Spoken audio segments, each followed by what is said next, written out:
Hello, it's been a while. Welcome to A Sober Journey, episode 1. I am in fact 5 days sober now, so it isn't day 1 sober. I've tried to get, as some of you know, sober from drinking over 10 times now in the past 5 years or something. I've been drinking heavily for 10 years, in the evenings primarily. And I thought I'd do this little journey because this time I want to focus on being with myself, with you, if that makes sense. So just really settling in and checking in to see how I'm doing, because I think the main reason for my alcoholism and wine drinking in the evenings was because I became patently aware that I was alone, and I became in this kind of vacuum of myself and became very aware of myself and sitting with myself with no distractions. Well, I'd have the computer, but in the evenings it feels like everyone's going to sleep and you are by yourself. You have to sit with yourself. You're forced to sit with yourself. And that terrified me, and possibly still does. So I wanted to do this little journey to be honest and open and check in with myself and possibly help you with your journey as well. I'll just say a little bit about why I'm trying to get sober this time around. I did 8 months sober last year, some of you will remember, which was great. It got to a point where I wasn't even thinking about alcohol anymore. I wasn't bothered at all, which is the perfect scenario. But then at Christmas I went to a casino and I thought, you know what, I was on my own. I thought, I'll go to a casino and I'll just have a night of it. And it was a crap night. I forced myself to drink to try and force myself to induce a good time. I lost £1,000. I got drunk, but it was rubbish. I think I went back to bed and had a rubbish wank. I had some shitty takeaway. So I was down £1,000, drunk and miserable, alone, had crappy takeaway, tried to pleasure myself in another way to squeeze some dopamine out of myself, forgive the pun, and was just rubbish. And then after a while, I'd have maybe a bottle of wine once a week. And then I started having a couple of dates, and one of them went really well, and I thought, you know what, to make this date nicer, I'll give myself a bit of leniency and allow myself to have a glass of wine with this person. Then I kept going on dates with them, and I kept thinking, to keep up with that sense of fun and also running away from myself, not feeling comfortable just being myself sober with another person, because it wouldn't be enough for them and they'd reject me because I wasn't entertaining enough or whatnot. So what goes through my head. I drank more and more, and then we stopped dating, and then the drinking just continued. And for the past maybe 6-7 months, and that's why I've not updated you since, because I felt a bit not ashamed, but more so I didn't want to let you down, or it felt a bit gross doing videos on being an alcoholic whilst I was an alcoholic and actively drinking, if you know what I mean. So I just avoided it, and then days became weeks, weeks became months, and then I was just drinking every day, and this year's gone exceptionally quickly because I've just been in kind of a successful day for me would be to wake up in my hangover, which is 2 bottles of white wine, and I drink water through the night to try and alleviate the hangover in the morning, and I get up late anyway. And just to get through the day, without feeling absolutely awful is a big win for me. So that's where the year has gone. But this time, the thing that scared me about the drinking this time, that came up every now and again in my head, was that it really had me this time, but in a way that I didn't mind that it had me. That was the thing. I wasn't even fighting or feeling bad about drinking or being an alcoholic. I was just like, yeah, why not? Why not? Well, what else am I going to do in the evenings? I'm not seeing anyone. I drink alone. It was just what I would consider pleasant thing to do in bed. Drink 2 bottles of white wine and watch crappy YouTube in bed. That's my definition of a winding down. Passing out in your bed.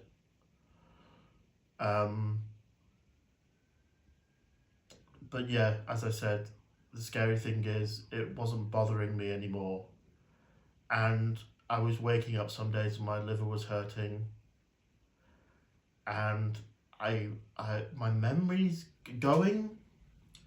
My short trip, I couldn't remember the name for Newcastle, the city. And normally I've got a very good memory. I couldn't remember some people's names. I was like, fuck, I'm getting that Korsakoff syndrome, the dementia that comes from drinking, because it inhibits, well, it doesn't, I don't know the science behind it, but it does something to the vitamin B receptors in your brain, or damages them or something, because you're not getting enough of it. So I've started those supplements now as well. But surprisingly, I was like, I'm going to go to AA. Because my mum's been going to church, and there's a woman there who's become sober, and anyway, she runs AA in a local town. I thought, okay, she seems nice. So my mum... You see, you pay for this shit, and I checked the video. I made a really good video then, and it's just gone off. So I've got 8 minutes video, and I can't remember all the great things I said now. Oh God. Yeah, my mum went to church. I'm gonna have to check it every 2 minutes now. I said sitting with myself to make it kind of an authentic video, and now I have to do it again. So my mum offered to take me to AA, and see, now I'm trying to remember what I said in the last video. My mum offered to take me to AA, and I wouldn't have gone if she wouldn't have taken me. I wouldn't have gone, because it would have been too much trouble. I could get a boss, but there's no way I'm not doing anything if I'm in like drinking mode. Anything. I'm staying in bed. And so we were going there. And in the car, I was so nervous. Like I was going to, like I was a kid and I was going to a new place, or like a new drama class or something where already kids had been established and I was the outsider. And I got there and I got out of the car and I felt terrible, and my whole body was just going, go home. There's nothing forcing you to do this, Dom. You can go home, get some wine, and just go to bed. Just sneak in. You don't have to run away. You can sneak away. You can go to 10 minutes of this maybe and just go away. You're an adult. You can do what you want. Just go and get the wine from the shop. Go in your bed. No one has to know. You don't have to tell anyone that you're going to drink. It's just between me and you. All this is kind of... It's so comforting to know that I can just go home and get wine and shut out everything and just be in that dark. And then the couple of gulps of wine you know after 15, 20 minutes it's just gonna, it takes your brain comes down and your consciousness comes out. You know what I mean? And the veil of the world just kind of goes over your head and everything goes away, slips away. But without my mum there, I wouldn't have gone in. No way. No way. I was like, I can't do this. I can't go in. I can't go in.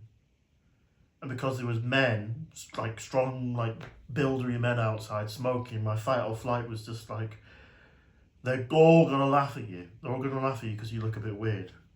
They know you're not a man. They know you're not a man. They know you don't do buildy stuff, or they're all gonna take the piss out of you.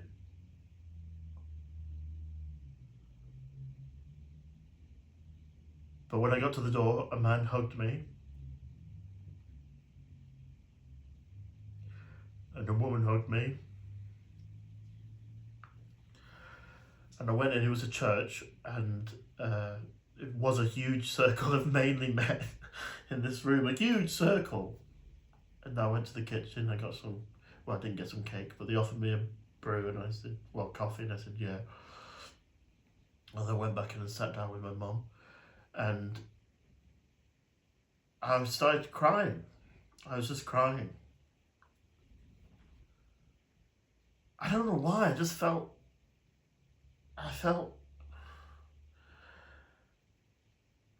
I didn't feel punished or like I was giving in, you know, or I was tired. It was just like, I think it was just like, oh, just take it away. Just take it away from me. It's like I've got a leech on my ankle and it's been there for like 10 years and I just can't be arsed like poking and flicking at it anymore. Can someone just take it off me? Or just encourage me to take it off? I'm going to check the camera because it's gone off. I'm going to be annoyed.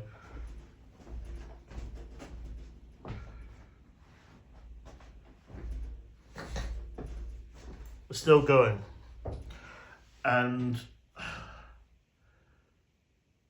very honest, very, very honest and open space. And it was refreshing to hear from people that are not, from guys in a room, they're not just like, yeah man, everything's shit, but I'm just like getting through it kind of thing, but really saying, yeah, everything's shit, I'm lonely, I'm angry. I don't know why I'm angry or lonely, but I'm angry and I'm lonely, and I don't know what to do, but I'm sober. I was like, yeah. And ever since I've been there, well, I got numbers at the end of it. I got a little token for doing 1 day sober. This is the only reason I'm going back for the little tokens. I'm joking. I got names and numbers of sponsors. They added me to the WhatsApp group. And every morning since I've been there, a random person from the group has texted me like at 7:30 in the morning saying, thinking of you, praying for you, you're doing so well. They don't have to do that. I don't know them. They don't have to do that at all. And these are people that are going through their own shit and they're doing that for me. They don't even know me. So I'd advise going to AA. I haven't started the 12 steps yet, but I intend to. I was working for them. But yeah, I just wanted to do this series of videos to document how I'm feeling and how I'm sitting with myself and how I'm understanding what I'm going through. I'd like to find out what I like doing. You know? Because usually, like, if I rarely, on rare occasion, do something different, I tell someone about it. So it's not like I'm doing the activity for myself to see if I like something. It's like I'm doing the activity, but I'm tarnishing it by telling someone else to make them think that I'm interesting for doing the activity. Do you know what I mean? I'm not going to a pottery class and then coming home and going, oh, that was cool. Reflecting to myself. I'm going to the pottery class and then texting someone going, oh yeah, I've just been to a pottery class. I want to play the piano more. I want to take it seriously and learn something again, rather than just going, oh yeah, I can play piano and just do a bar or something and go, oh yeah, I'm done with that now. Because I can do it if I wanted to do it. You know? Want to engage with the world, even though I'm scared the world scares me, and engaging with it scares me. It does. It does. It does scare me. I'm scared of speaking in full volume to people, even at work. I'm like, yeah, is that all? Do you need a Coke? Yeah, sure, thank you, bye. You know? I'm scared of just taking something and going, yes. So I want to do more of that. I want to know who I am. I'm going to be speaking to an expert on addiction during this progress, which will be interesting. I'm going to... Have I spoken about dreams, or was that in the video that was deleted? Yeah, one of the positive things about being 5 days sober is that my dreams have come back. Vivid dreams, like dreams of me being on the seaside in like a family villa somewhere with a pool and a beach. I've never been on one of these private villa holidays, but it's what my brain's imagining, you know, in like camper vans and things like that. Don't know why that particularly, but I've been thinking about the seaside a lot recently. And seaside.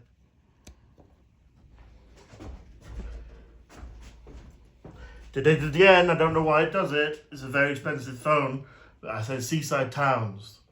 Thinking about, dreaming about seaside towns. I'll finish this video quite quickly in case it goes off again. But I just want to say, the worst thing about the 5 days sober is being exhausted, very exhausted. Got a hell of an appetite, so I've been eating a hell of a lot. But that's kind of alleviating now. As you can see, or if it's not been deleted, I have been weeping a little bit, but it's not necessarily sad weeping. It's that I can finally kind of start processing emotions that I've not been able to. But I just wanted to say thank you for being patient with me, and thank you for watching. And if you want to comment, I do read all the comments, and I will reply if I can. And I know that I say I'll do stuff and I say I'll make videos and whatnot and never end up getting round to it. So I'd like to say it's mainly because I've been pissed. Maybe it is because of that, but it's my biggest flaw, saying I'm going to do something and then not doing it, so I hope to improve on that too. But thank you for being patient with me, and I hope you get something out of this journey, and not just me. Thanks again, and I'll see you next time. Bye-bye.